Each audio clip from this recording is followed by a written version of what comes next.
Hello everyone, मेरा नाम है सौरभ त्रिपाठी। आज 10 जुलाई। पहला क्वेश्चन है यूरोपियन यूनियन के बारे में। ये है फ्लैग यूरोपियन यूनियन का। चलिए जानते हैं इसके बारे में। कौन सा देश यूरोपीय संघ यूरोपियन यूनियन की परिषद का अध्यक्ष बन चुका है? The president of the council of European union. Finland, Norway, Belgium और हंगरी। तो सही उत्तर इसका है हंगरी। हंगरी बन चुका है president of council of European union. European union में 27 टोटल देश हैं। जुलाई 2013 में जो सबसे आखिरी देश जो हाल ही में जुड़ा था वो था क्रोएशिया।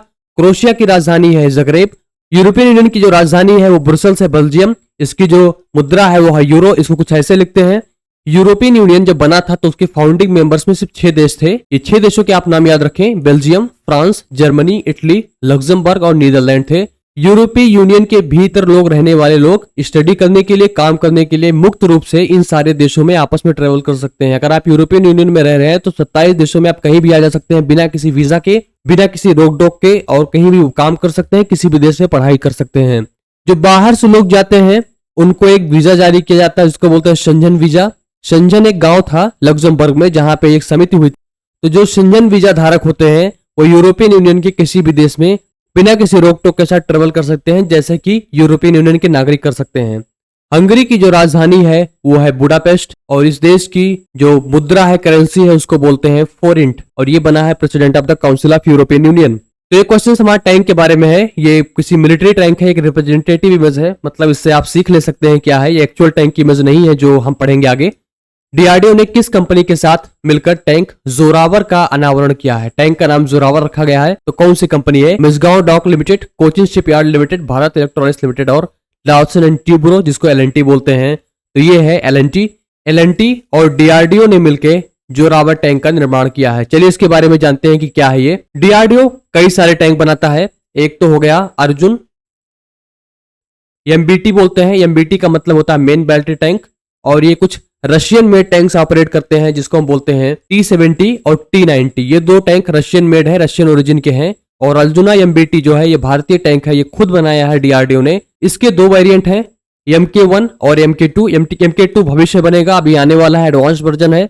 और T-72 और T-90 के बेसिस पे डीआरडीओ ने एक और डेवलप किया था जिसका नाम था T-90S, और इसका जो नाम रखा गया था ये है Bhishma main battle tank. DRDO के जो चीफ हैं वो है डॉक्टर समीर कमात। इनको अभी 1 साल का एक्सटेंशन मिला है। इसके साथ साथ अब हम जोरावर के बारे में और स्टडी करेंगे। जोरावर टैंक जो ऑपरेशनल होने वाला, अभी टेस्टिंग फेज में जाएगा, ये 2027 से ऑपरेशनल होगा। डिलीवरी चालू हो गई इंडियन आर्मी को। इस टैंक की खासियत जो है ये लाइट वेट टैंक है। लाइट वेट टैंक का मतलब है कि इससे मूवमेंट आसान हो जाएगा। इसको आप पहाड़ी क्षेत्रों में हेलीकॉप्टर से भी ले जा सकते हैं, जैसे कि लद्दाख हो गया, जम्मू एंड कश्मीर हो गया, तो वहां पे इसको ढोने में आसानी होगी। जोरावर टैंक का नाम एक बहुत ही इंटरेस्टिंग इतिहास से जुड़ा हुआ है। यह 19वीं सदी में महाराजा गुलाब सिंह जी थे, और इनके अंडर में एक आर्मी चीफ कमांडर थे, उनका जो नाम था जोरावर सिंह। जोरावर सिंह को बोलते हैं कॉन्करर ऑफ लद्दाख, और इन्हीं के नाम पे इस टैंक का नाम रखा गया है। इसके साथ साथ एक बहुत इंपॉर्टेंट चीज बता दूं कि दुनिया का सबसे ऊंचा, world's highest tank repair facility ये हुई हमारी लद्दाख में स्थापित की गई है भारतीय सेना द्वारा। क्योंकि लद्दाख में जो टैंक ऑपरेशनल है चाइनीज बॉर्डर पे, अगर उनको रिपेयरिंग की जरूरत पड़ेगी तो उनको नीचे लाया जाएगा, 14,000 15,000 फीट नीचे लाया जाएगा और फिर ऊपर ले जाया जाएगा। तो ये बहुत ही मुश्किल काम होगा। चलते हैं अगले क्वेश्चन के बारे में। कौन से देश ने डिफेंस पैक्ट साइन किया है जापान के साथ? तो उसका सही उत्तर है फिलीपींस। फिलीपींस और जापान ने एक डिफेंस पैक्ट शामिल किया है, और इसका मुख्य उद्देश्य यह है कि साउथ चाइना सी में यानी दक्षिणी चीन सागर में चाइनीज अग्रेशन बढ़ता जा रहा है, मतलब चाइनीज की दादागिरी बढ़ती जा रही है। इससे जो पड़ोसी देश हैं, जो छोटे देश हैं, उनसे कमजोर देश हैं, वो डरा हुआ महसूस कर रहे हैं, परेशान महसूस कर रहे हैं। तो ये सारे देश आपस में मिलकर सुरक्षा समझौता कर रहे हैं, खासकर जापान और फिलीपींस, ताकि चाइनीज अग्रेशन को साथ मिलकर निपटा जा सके। किस राज्य ने सीमावर्ती जिलों के पास मित्र वन की पहल की शुरुआत की है? मित्र वन एक पहल है, तो वो है बिहार, उत्तर प्रदेश, दिल्ली और गुजरात। तो उसका सही उत्तर है उत्तर प्रदेश ने। मित्र वन योजना उत्तर प्रदेश के वृक्षारोपण अभियान पर ध्यान केंद्रित करेगी, यानी कि ट्री प्लांटेशन इनिशिएटिव है। ये नेपाल की अंतर्राष्ट्रीय सीमा के साथ साथ राज्यों और केंद्र शासित प्रदेशों की सीमाओं को भी कवर करेगा, यानी अंतर्राष्ट्रीय सीमा पे भी ये ट्री प्लांटेशन करेगा।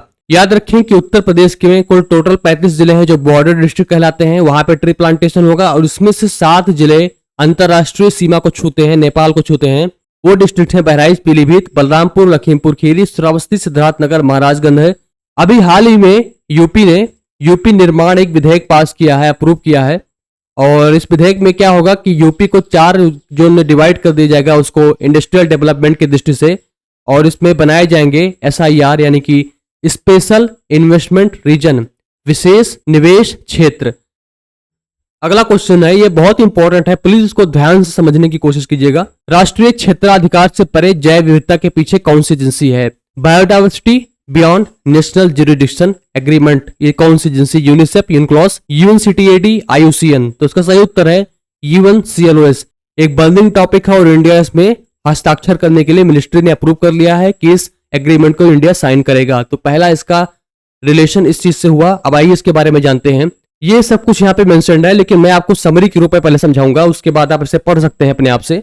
समझ लीजिए कि ये पेनिनसुलर इंडिया है और ये श्रीलंका हो गया। यहाँ पे इंडिया के पास एक निश्चित दूरी तक इसके कुछ अधिकार है, इकोनॉमिक जोन्स होते हैं, नॉटिकल माइल्स तक इसका एक रीजन होता है जहां तक उस देश का अधिकार होता है। यह हर देश का यही नियम है पूरे विश्व में। लेकिन जब हम इस बाउंड्री को क्रॉस कर जाते हैं तो उसके बाद एक इंटरनेशनल वाटर्स आ जाते हैं, यानी कि समुद्र में किसी भी देश का हक नहीं होता है। यहाँ पे कोई भी देश कोई भी परिवहन के लिए यूज कर सकता है, मछलियां पकड़ने के लिए यूज कर सकता है, किसी भी पर्पस के लिए यूज कर सकता है।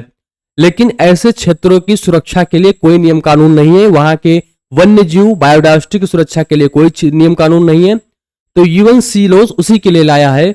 UNCLOS का फुल फॉर्म है United Nations Conservation on Law of the सी।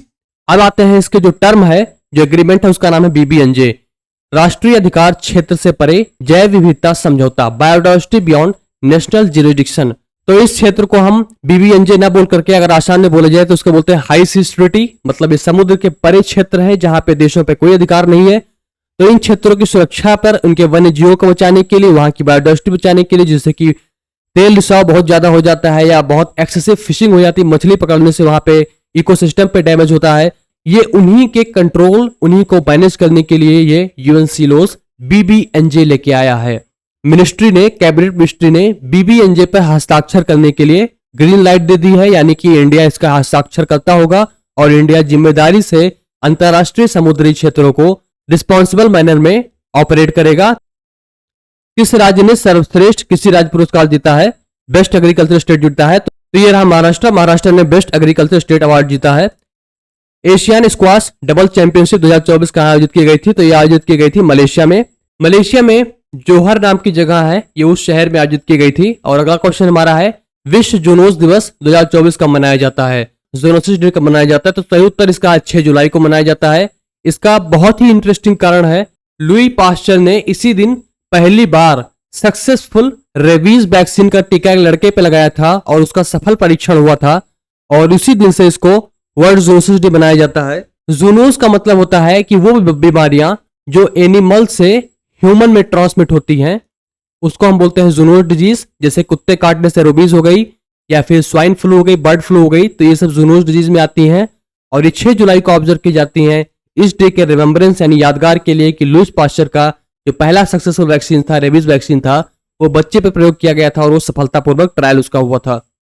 अगला क्वेश्चन हमारा सोलर पैनल के बारे में है, चलिए जानते हैं इसके बारे में। टाटा पावर ने घर घर सौर पहल कहाँ शुरू की है, यानी कि घर घर सोलर इनिशिएटिव? तो ये है उत्तर प्रदेश। उत्तर प्रदेश में टाटा पावर ने घर घर सोलर पैनल इनिशिएटिव शुरू की है। Financial action task force FATF के नए प्रेसिडेंट नियुक्त किए गए हैं, तो उनका नाम क्या है? तो उनका नाम है एलिसा डे एंडा मेड्रोजो। ये मैक्सिको की रहने वाली हैं और इनको FATF का नया प्रेसिडेंट नियुक्त किया गया है। ये FATF एक वॉच डॉग है, मतलब ये विजिलेंस रखता है, देखता है, निगरानी करता है कि कौन से देश में अंतरराष्ट्रीय जो फंडिंग हो रही है, इंटरनेशनल फंडिंग हो रही है, टेरर फंडिंग को प्रिवेंट करता है। और ये लिस्ट जारी करता है, उसको बोलते हैं ग्रे लिस्ट और ब्लैक लिस्ट। जो ब्लैक लिस्ट होती है वो टेरर फंडिंग में बेसिकली जाती है।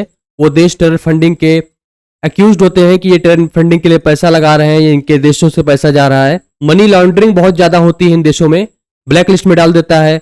और जो ग्रे लिस्ट होती हैं, ये भी टेरर फंडिंग को सपोर्ट करती हैं, ये भी मनी लॉन्ड्रिंग को सपोर्ट करती है, लेकिन थोड़ा सा ये ठीक होती हैं, लेकिन तब भी इनको वार्निंग बहुत ज्यादा दिया जाता है। तो इन देशों की जो लिस्ट होती है, इन्हीं को देख करके विदेशी देश या अंतरराष्ट्रीय जो फंडिंग है वो पैसा लगाती हैं कि कहीं ऐसा ना हो कि पैसा मिसयूज हो रहा हो। अभी हाल ही में तुर्की को FATF ने ग्रे लिस्ट से बाहर कर दिया था, और FATF का जो हेडक्वार्टर है वो है पेरिस, फ्रांस।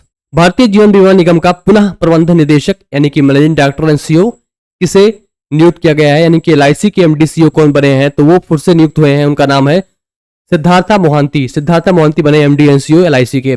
भारत और रूस के संयुक्त उद्यम Indo Russian rifles private limited ने AK राइफल्स की कौन सी श्रृंखला वितरित की है? AK 203 राइफल, करीब 35,000 की संख्या में इन्होंने राइफल्स डिलीवर किए हैं। AK 203 जो राइफल्स होती हैं वो AK-47 राइफल की अपग्रेडेड बेटर वर्जन होती है। इनकी रिलायबिलिटी ज्यादा होती है, इनकी लाइफ ज्यादा होती है। और ये जो प्लांट हमारा स्टैब्लिश किया गया था ये था अमेठी उत्तर प्रदेश में। और जो ये राइफल बनाई गई है ये कई संस्थाओं के समूह से है। भारत से संस्था का जो नाम है वो है ऑर्डिनेंस फैक्ट्री बोर्ड, और जो रशिया की जो कंपनी है क्लाशिकोव, और इसके साथ साथ एक दो कंपनियां और हैं जो जुड़ी हुई हैं। प्रधानमंत्री की अगुवानी रूस के प्रथम उप प्रधानमंत्री ने की, जिसका नाम क्या था?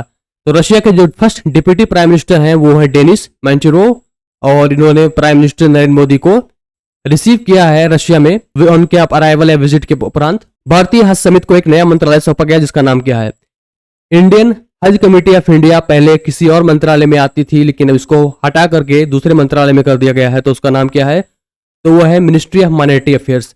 पहले आती थी विदेश मंत्रालय के अंतर्गत, अभी आती है ministry of minority affairs. Ministry of minority affairs के जो मिनिस्टर हैं वो हैं किरण रिजिजू हैं। बंधन बैंक के अंतरिम यानी कि इंटरिम MD और CEO कौन नियुक्त हुए हैं? तो वो हैं रतन कुमार केश। भारतीय क्रिकेट टीम का नया मुख्य कोच किसे नियुक्त किया गया है? तो इसका सही उत्तर है गौतम गंभीर। गौतम गंभीर बने हैं भारतीय क्रिकेट टीम के नए हेड कोच। तो ये रहे 10 जुलाई की करंट अफेयर्स। आशा आपको सेशन अच्छा लगा होगा। अगर आपको इस वीडियो को पसंद आया तो प्लीज इसको लाइक कर दें, चैनल को सब्सक्राइब कर दें। कोई डाउट या फीडबैक हो तो कमेंट में जरूर शेयर करें, मैं आपके डाउट को आंसर करूंगा, फीडबैक कॉम्प्लीमेंट करूंगा। Thank you so much for watching, have a great day.